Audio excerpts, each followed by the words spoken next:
I'm chatting to Dean Smith about the Gavin Smith runners that will step out on Friday, our normal time slot, where we are back on the Poly. The yards start with two runners in race one. Shockman, now he really looked to need his debut. He was never in the race, and I'm sure the run of experience will see some improvement from him. Supreme Judge, now this good-looking colt did show improvement last time out. He looks to be putting things together. Dean, I know that will be very, very welcome. You guys really do think he's capable of better, and he's got the experience of being the only horse in the race to have previously run on Poly. Yeah, Nate, I agree. But when they met, him and the number one horse, they met on the turf before, and he had us well beat. But I mean, on the Poly, he showed the improvement with the cheek pieces. So I'm sure you'll give him a go. He's well back at home, and he should be a runner. Shockman, he put up a good Poly gallop last week. We took him around the surface. He really enjoyed it. So expecting some improvement. Moving to race two, there'll be five runners here. We're going to start with the first three. Budlear, who will be joined by Make Believe, who's a Canford Cliffs filly having her very first run, and Mindfreeze. No, Nate, Budlear, she didn't really pull up too good last week, so we're in 2 months of running. I don't think we'll be running Friday. Mindfreeze, we will have to check out this morning. She ran yesterday. And Make Believe, she's a nice pacey filly. She's been around the Poly a couple of times, so expecting a good run from her.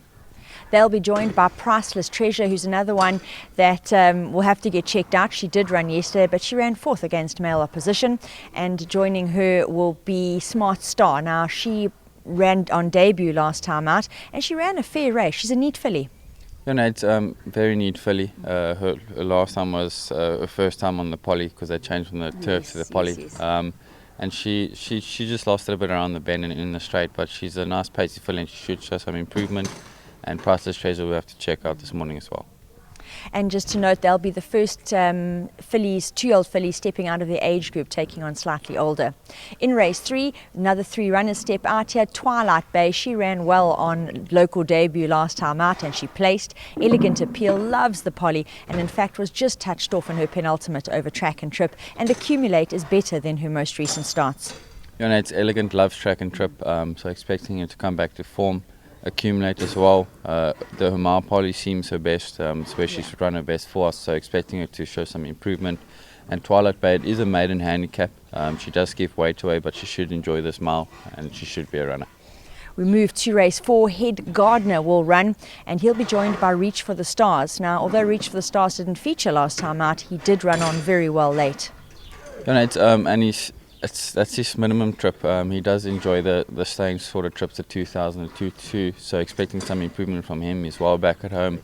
Head Gardner, he's enjoyed his break. He is fit, so he must be included.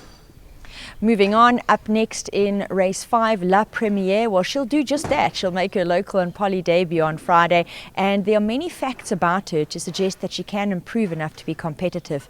Her Royalty ran a good post-maiden run against Stronger last time out, and Jade's Cabernet, well, at this level in fillies and mares competition, she's always a horse to include on the Poly. You know, it's always a horse to include.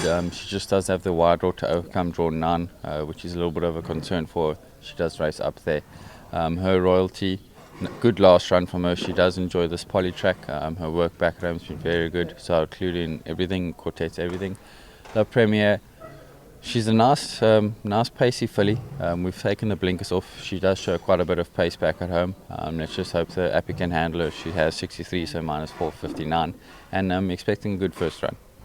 We move to race 6, and it's great to see Heya Lakatol make his return to the course of a 4.5-month break. If he doesn't need this, it's the right race for him to be competitive. He'll be joined by Sylvonian, and this fellow, he has his peak run, and on previous form, this is a race he can upset. Joining them will be Golden Pavilion, slightly up in class, but my gosh, definitely in the form to be a runner. Yeah, Nate, I agree. Golden's in good form. He's also enjoyed a little freshen up. Coming back to the 12 shouldn't be a problem. He should be a big runner. Sylvanian, he's a horse that we've been battling with since he's come back from Durban. He's running fresh Friday, so hopefully he can bounce back to his good form that he used to have. And Eye of Yakatil, there hasn't been many races for him. We've been battling to find a race for him in his sort of division, and thankfully we found one. And he did have quite a bad draw. It cut up nicely, so expecting a nice run from him. He's an honest horse. He certainly is. In race 7, the 2 runners, As Fate Has It. She ran a great race last time out, and adding merit to that run is that it was on turf. She's on her favoured surface on Polly, and there's very many positives about her chances. Joining her will be Polynomial, and she's the lady in shot behind us. She took on a tough field on local debut last time out, and she can definitely show improvement on that effort. Right, and As Fate Has It, she's got the weight turn on with number 1 now, thankfully. So she should be a big runner. She loves this track and trip. Also just a wide draw to overcome, but I'm sure Louis can handle that. Polynomial, she should love the Polly. There's just some things we've worked out with her, so she should run a nice race Friday. Finishing in race 8, Cruisador and Nike's Ray of Light, who showed improvement in his last start. It's Cruisador will appreciate being back over the sort of trip on the Polly. He's just been finding the sprints a bit too sharp for him now that he's gotten older. So expecting some improvement from him.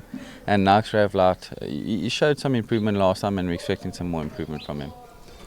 Don't judge poor Cruisador by getting a little bit older. It's definitely hard. I'm sure he'll appreciate the extra. We'll look for positive runs from both of them.